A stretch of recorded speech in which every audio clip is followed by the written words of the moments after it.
시청자 여러분 안녕하십니까? 시청자들을 위한 YTN 옴부즈맨 프로그램 시청자의 눈입니다. 이번 주에는 지난 23일에 있었던 YTN 8월 시청자위원회 소식부터 전해드리겠습니다. 이번엔 뉴스인과 YTN 뉴스 전반에 대한 의견을 나눴습니다. 김대중 대통령 7주기 추도식 야권 총출동 보도와 관련해서 고 김대중 대통령 7주기 추도식에서 더불어민주당과 국민의당 인사들이 총집결하여 이른바 적통 경쟁을 벌였고 여당 지도부도 참석하였다고 이렇게 하였는데 두 야당의 구성인물의 특성상 김대중 대통령과 연고가 많고 여당 지도부 역시 전직 대통령에 대한 예우로 참석한 것이지 어떤 적통을 과시하거나 경쟁을 하기 위한 것은 아니라고 보여지며 실제 이런 목적을 위한 어떤 의도적 은행도 보이지 않았다고 봅니다. 뉴스의 특성상 적통 경쟁이라는 흥미있는 수식어를 사용하고 싶었겠지만 정확 진실 보도가 생명인 뉴스 보도에서 과장이라는 오해를 받을 가능성이 있는 용어는 자제되어야 한다고 생각이 됩니다. 다음으로 하늘을 나는 엉덩이 세계 최대 항공기 첫 비행 성공 보도와 관련 세계 최대 항공기로서 사람 엉덩이처럼 생겨 수직으로 이착륙하고 활주로가 필요 없으며 헬기처럼 공중에 가만히 떠 있을 수 있다고 함으로써 시청자 입장에서는 도대체 어떤 항공기인지 감이 잘 잡히지 않는 등 뉴스 전달력이 떨어졌다고 생각합니다. 항공기 제작사 소재 영국 BBC 방송에서는 헬륨 가스로 부력을 얻는 비행선 기능 60%, 일반 비행기 기능 30%의 하이브리드 항공기라고 소개해서 비행선을 상상하게 함으로써 이해를 쉽게 했는데 이런 추가 설명이 있었어야 할 것으로 봅니다. 뉴스인 일부에서 의사 출신 탈북자 유리창 청소 중 추락사 보도입니다. 이 희생자가 의사였다는 사실에 좀 더 주목하게 되는 것 같지만 사실 전체적으로 탈북자들의 재취업이 굉장히 어려운 것으로 알고 있습니다. 탈북자 직업훈련 프로그램이나 구직 활동 또 취업 후의 적응 지원 이런 것들이 얼마나 체계적으로 이루어지고 있는지 언제 기회 있으면 한번 좀 다루어 주셨으면 하는 생각이 들었습니다. 말말말 코너입니다. 이 코너는 의미를 엮어내기 위한 코너 같지는 않습니다만은 이번에는 최근 탈북한 태영호의 2004년, 2014년, 2015년 발언과 노래 장면 등을 맥락 없이 내보내서 이 발언이나 행동이 하나로 이렇게 엮어지지 않는 느낌이 좀 들었습니다. 다음에 한국 남자 양궁의 새 역사를 쓴 구본찬 선수 인터뷰입니다. 처음에는 좀 시간이 길고 금메달리스트라고 너무 띄우는 거 아닌가 하는 염려가 조금 들었는데 전체를 다 보면서 편안하고 따뜻했습니다. 구본찬 선수 개인의 성공 신화만이 아니라 김우진 선수의 격려나 동료 선수들과의 우정과 지지, 또 양궁협회의 대표 선발 과정의 공정함 이런 것들을 알게 되어서 좋았습니다. 네, 태용호 영국 주재 북한 대사의 탈북 소식을 여러 개의 리포터와 앵커 브리핑 그리고 대담으로 매우 비중 있게 다뤘습니다. 빨치산을 설명하는 앵커 브리핑은 태용호의 출신이 확인 안 된 상태에서 다소 성급한 제작으로 느껴졌지만 그와 관계없이 빨치산 자손들의 북한에서의 동향을 이해하는 데 많은 도움이 됐습니다. 태용호 탈북 관련 대담은 세 개의 주제를 질문으로 잘 엮어져서 뉴스 이해에 도움이 됐습니다. 북한 핵연료 재처리 관련 스트레이트 기사 중에 두 번째 하단 자막 북 핵무기 발전의 공격 시 경보 시간 급감 자막이 이렇게 나갔는데 주어를 자막에서 밝혀줬어야 하지 않았는가 싶습니다.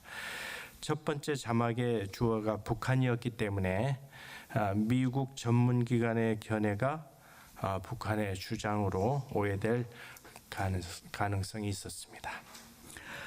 뉴스인 2부에서 태영호 공사 관련 대담은 기획 의도를 제대로 살리지 못한 것 같습니다.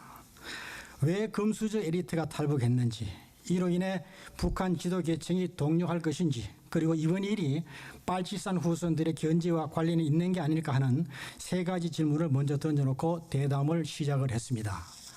막상 대담 내용을 보면은 태영호를 마치 그 빨치산 대장이었던 태병렬의 아들 여부를 놓고 금수저 논란에다가 내용에 초점을 맞추고 있었습니다.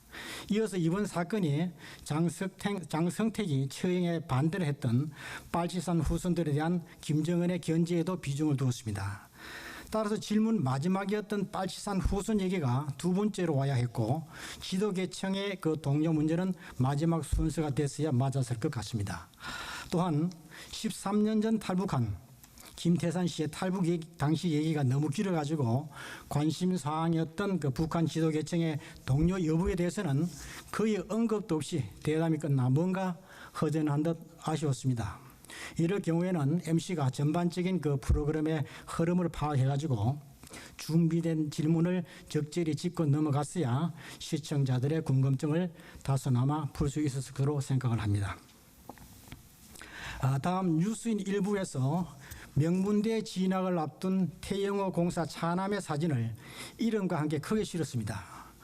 통상 이번처럼 그 민감한 사안일 경우에 신변 안전 등을 고려해 관련자들의 얼굴은 모자이크 처리하는 게 관례인데 어떻게 얼굴을 공개했는지 저는 잘 모르겠습니다. 내부 의견 수렴 등 절차에 따라서 얼굴 공개를 하기로 결정했는지 그 내용을 좀 알고 싶습니다. 그 뉴스인에서 전문가 3명을 이제 초청해서 태영호 공사 탈북에 대해서 얘기했잖아요. 근데 이제 그 앵커가 이제 전문가 소개하면서 어서 오세요, 안녕하세요, 안녕하세요 2번 이렇게 이제 인사를 한 2-3번 차례 합니다. 근데 우리 시청자들이 이미 이분들이 와 있다는 걸 다 알고 있거든요. 그리고 이런 상황에서 굳이 인사를 하면서 몇 초라도 단 10초라도 굳이 그 1초가 외국 뭐 방송 1초는 비싸잖아요. 굳이 어쩌면 낭비가 아닐까. 그래서 이제 다른 외국 프로그램을 생각해 보면 그 게스트를 초청해서 이미 다 아는데 헬로, 하와이유, 안녕하세요 이런 거는 들어본 기억은 없는 것 같아요. 만약에 거기에 주인공이 앵카이고 출연자라면 그렇게 인사 오랫동안 해도 된다고 생각합니다. 그분들이 주인공이니까. 근데 제가 아는 텔레비전 뉴스의 주인공은 시청자입니다. 시청자들이 주인이고 시청자를 먼저 생각하면 그냥 그런 얘기 인사는 좀 안 해도 되지 않을까. 그래서 시간을 다른 더 중요한 얘기에 더 할애하는 것이 어떨까.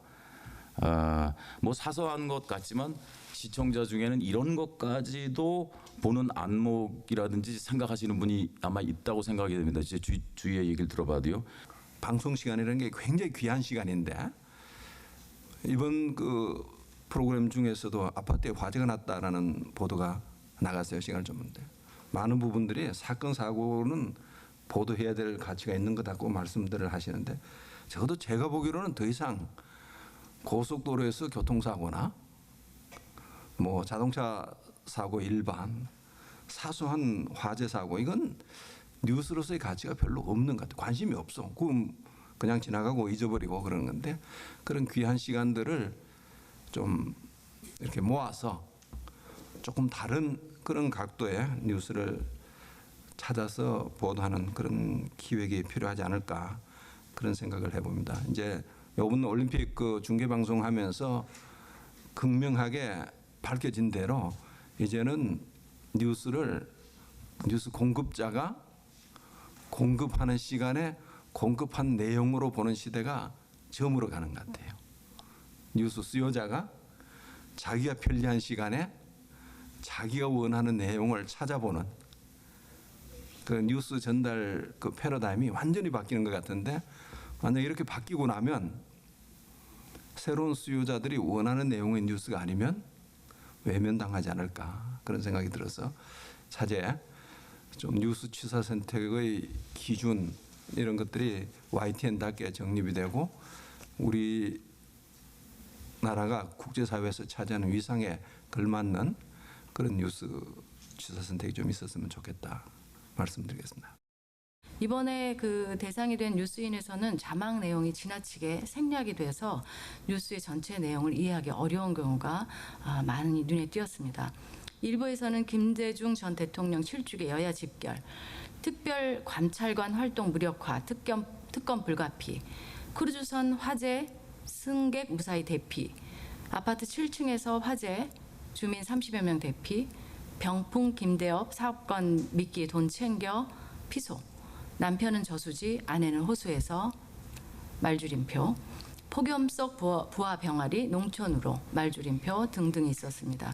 2부에서도 라오스 공식 방문 제수교 이래 최초, 사드 성주 아니면 군사 효용 가치 차이 없어 승객 가장 많은 버스는 부천 88번, 엑소또 100만 장 돌파 연달아 3번 기록, 세계 최대 항공기 첫 비행 성공 등 그 예를 찾을 수가 있었습니다.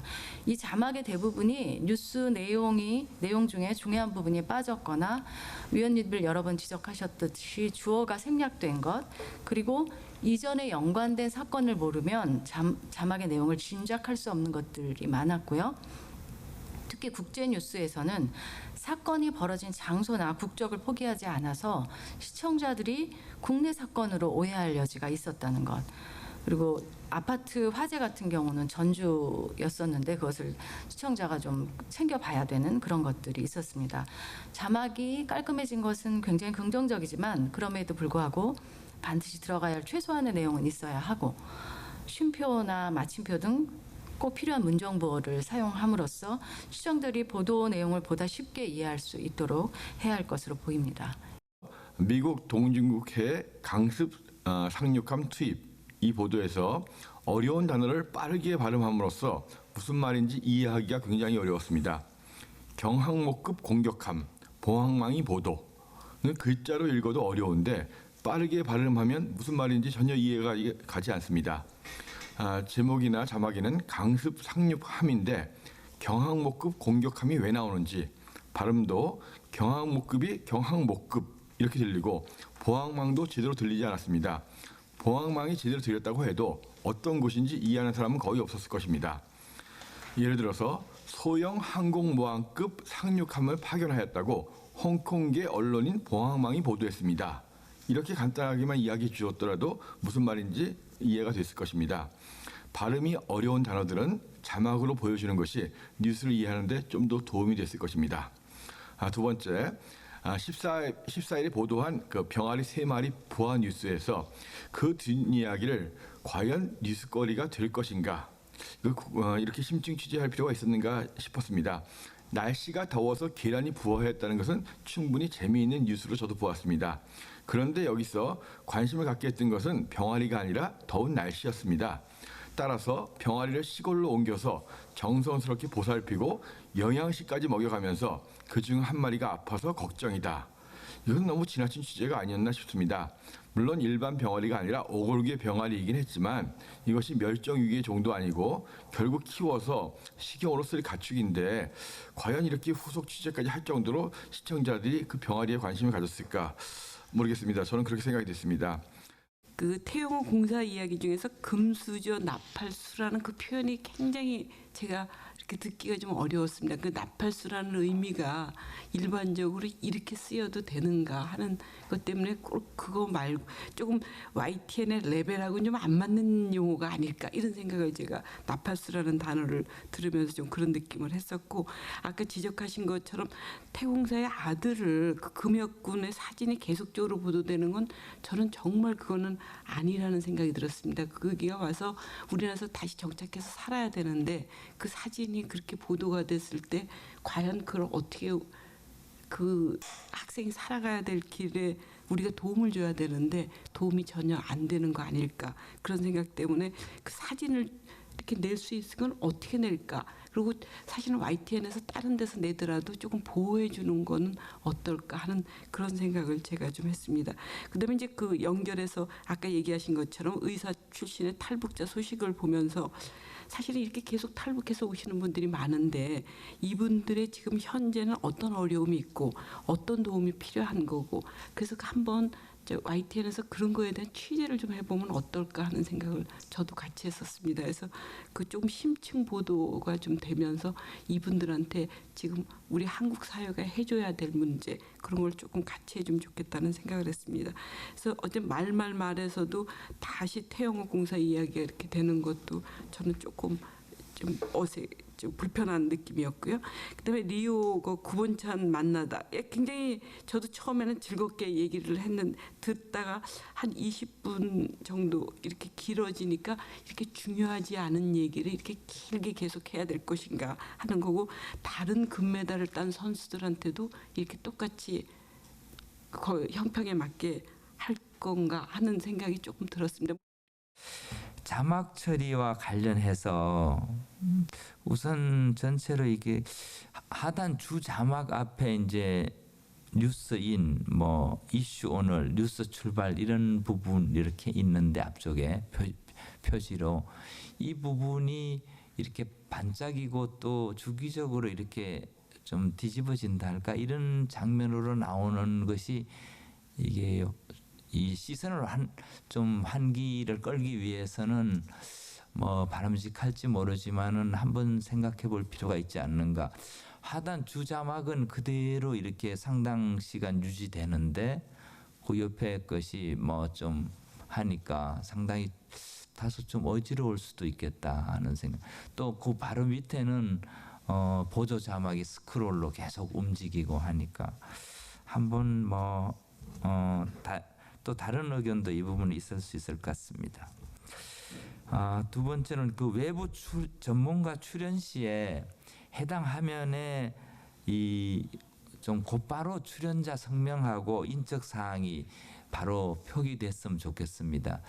한 10초 정도 이렇게 쭉 이 얘기 나오다가 나오기도 하고, 어떤 때는 또 안 나오기도 하고 한참 이렇게 하니까 상당히 어떤 분이 이 얘기하는 건가 좀 궁금할 수 있겠다는 생각이 들었습니다.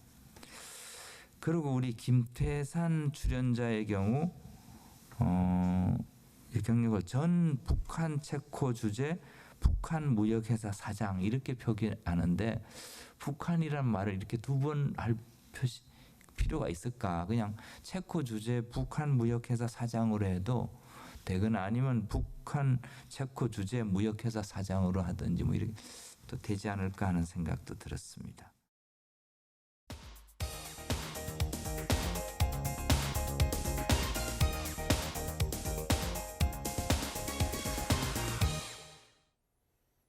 지상파 DMB 채널인 YTN DMB 프로그램을 평가하는 내가 본 마이TN 순서입니다. 이번 주엔 이지사이언스와 리우올림픽 관련 보도에 대한 곽정래 평가원의 의견을 들어보겠습니다. 안녕하세요. YTN DMB 시청자 평가원 곽정래입니다. 찬바람이 들면서 늦여름 더위가 물러간다는 처서가 지났음에도 불구하고 한여름 폭염이 최근까지 지속되고 있는데요. 특히 오늘날 현대사회의 도시구조와 밀집 주거 형태는 올해 여름 우리가 느끼는 체감 더위를 더 높이는 중요한 요인으로 작용하는 것 같습니다. 지난 방송된 이지사이언스의 과학을 만난 주택편은 과거부터 현대에 이르기까지 시대를 초월한 세기의 놀랍고 다양한 건축물과 자연재해를 이기는 과학적인 초현대 건축물을 다양한 방식으로 소개하고 있었습니다. 특히 우리 선조의 지혜와 기술이 집약된 한옥은 과학이다 코너에서는 자연 친화적인 설계와 건축의 진수를 새삼 느낄 수 있었습니다. 오늘날 대부분의 현대 건축물은 과학적인 원리와 기술을 접목해 신미성과 기능성을 고려한 건축물의 효율성을 극대화하는 방식으로 이루어지고 있었는데요. 이번 이지사이언스에서 소개된 시대를 초월한 세계의 건축물 코너를 통해 과학기술의 힘으로 얼마나 위대한 건축물을 탄생하게 하는지 잘 알 수 있었습니다.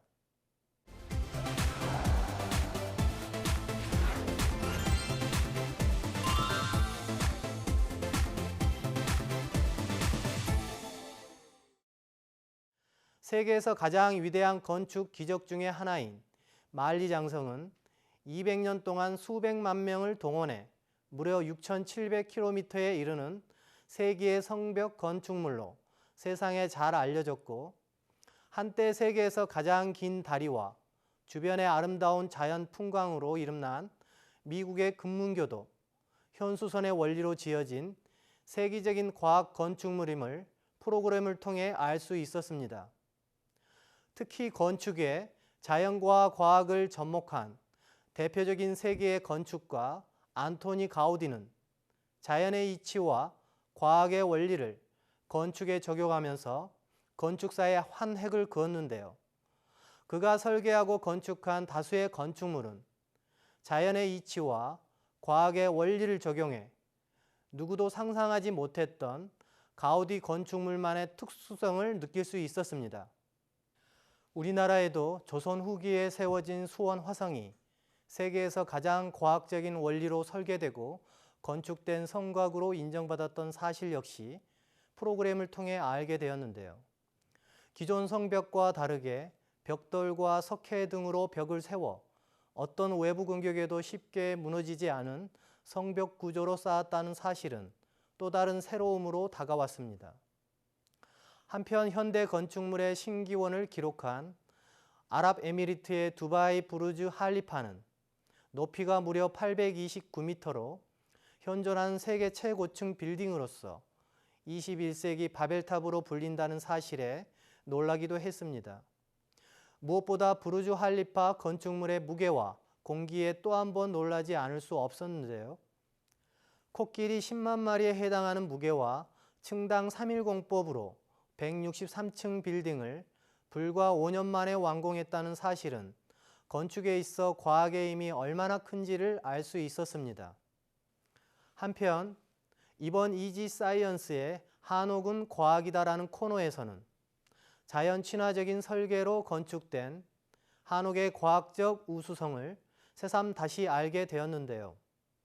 지역과 계절에 따라 한옥의 위치나 공간 배치 및 기능이 과학적 원리와 자연의 이치를 섬세하게 반영한 세계의 주거 건축물임을 알 수 있었고 다시금 우리의 전통 한옥에 대한 자부심을 느끼게 했습니다. 오늘날의 현대가옥 역시 다양한 과학적 원리를 이용해 주택의 효율성을 제고하고 있음을 방송을 통해 알 수 있었는데요. 특히 최근 도시주택의 새로운 형태로 나타나고 있는 협소주택은 복잡한 도시 내 자투리 공간의 과학적 활용을 잘 보여줌으로써 건축주인 사용자 중심의 혁신적인 주거 공간으로 부상하고 있음을 알 수 있었습니다. 다만 이번 이지 사이언스의 과학을 만난 주택편에서 아쉬웠던 부분은 프로그램 주제가 다루고자 하는 내용과 일부 코너의 소재가 주제를 넘어 다루어져 시청자들에게 전달하고자 하는 내용을 충실히 반영하지 못했다는 생각이 들었습니다. 시청자가 생각하는 일반적인 주택 개념과 프로그램이 다루고 있는 광의의 건축물 간의 간극이 커서 오히려 과학적인 주택을 집중적으로 이해하는 데 방해가 되었습니다. 다양하고 방대한 건축물을 역사적으로 다루다 보니 과학적인 원리와 기술로 설계되고 건축된 주택이라는 소재에 한정돼 프로그램이 이루고자 한 목표에는 다소 미진했다고 생각합니다. 오히려 과학과 자연의 이치가 접목된 과거와 현재의 동서양의 다양한 주택 사례를 통해 집중적으로 내용을 구성하여 전달하였더라면 하는 아쉬움이 남았습니다.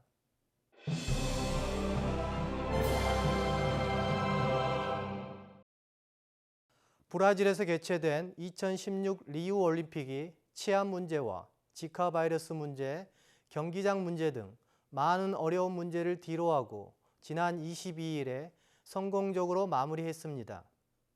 특히 이번 리우 올림픽에서 우리나라는 종합순위 8위라는 성적으로 경기 내용을 떠나 선전한 결과를 보여주었는데요. 지난 17일간 지구 반대편에서 벌어진 지구촌 최대 축제인 올림픽 기간에 수많은 각본 없는 드라마로 밤잠을 설치면서 시청자로서 많은 감동을 받았습니다. 이번 올림픽 기간 동안 수많은 미디어를 통해 국내외 시청자들에게 실시간으로 가슴 벅찬 감동과 좌절의 순간을 전달하면서 지구촌의 모든 눈과 귀를 리우로 모았는데요. 대회를 마치고 여러 매체에서 다가오는 2018 평창 동계 올림픽과 연계하여 리우 올림픽에 대한 다양한 평가와 함께 메달 획득을 한 국내 선수들의 집중 조명과 인터뷰가 줄을 잇고 있는 것을 볼 수 있었습니다. 리우 올림픽이 브라질의 어려운 재정과 대내 환경의 여건 속에서 저비용 고효율 올림픽의 새로운 전형을 보여주었다는 언론 매체의 긍정적인 평가가 다가오는 2018 평창 동계올림픽에 시사하는 바가 크다는 점을 잘 전달하고 있었는데요. 이번 언론 보도의 평가대로 얼마 남지 않은 2018 평창 동계올림픽이 남은 준비 기간에 외형과 규모에 치우치지 않고 내용을 창의적으로 채우는 실속 있는 대회로 준비되길 기대해 봅니다. 각본 없는 드라마는 매 올림픽마다 시청자의 가슴을 울리고 환희로 벅차게 하였는데요. 한국을 대표해 올림픽에 출전한 모든 국가대표 선수는 오직 이날을 위해 지난 4년간 피땀을 흘리며 훈련에 매진해 오면서 자신의 모든 것을 쏟아냈습니다. 그 흘린 땀과 노력이 메달이라는 아름다운 결실로 이어지기도 하지만 정상에 오르지 못한 대부분의 선수는 언론의 스포트라이트 뒤편으로 사라지면서 또다시 4년 후를 기약해야 하는 상황인데요. 노력의 결실을 맺은 선수에게 아낌없는 칭찬과 격려의 박수를 보내는 것도 중요하지만 기대한 목표를 이루지 못한 다수의 대표 선수에게도 진심으로 위로하고 격려하는 메시지가 시청자들에게 충분히 전달하지 못한 아쉬움도 한편에 남았습니다. 승자만 기억되는 세상이 아니라 그들이 흘린 피와 땀의 노력이 얼마나 고귀한 가치가 있는지에 대한 내용도 시청자들에게 감동과 교훈으로 전달되길 바랍니다. 시청자의 눈은 시청자 여러분의 참여를 기다리고 있습니다. YTN 홈페이지에 시청자 의견 코너에 글을 남겨주시면 좀 더 정확하고 공정한 방송을 만드는 데 참고하겠습니다. 이번 주 순서는 여기서 마치겠습니다. 고맙습니다.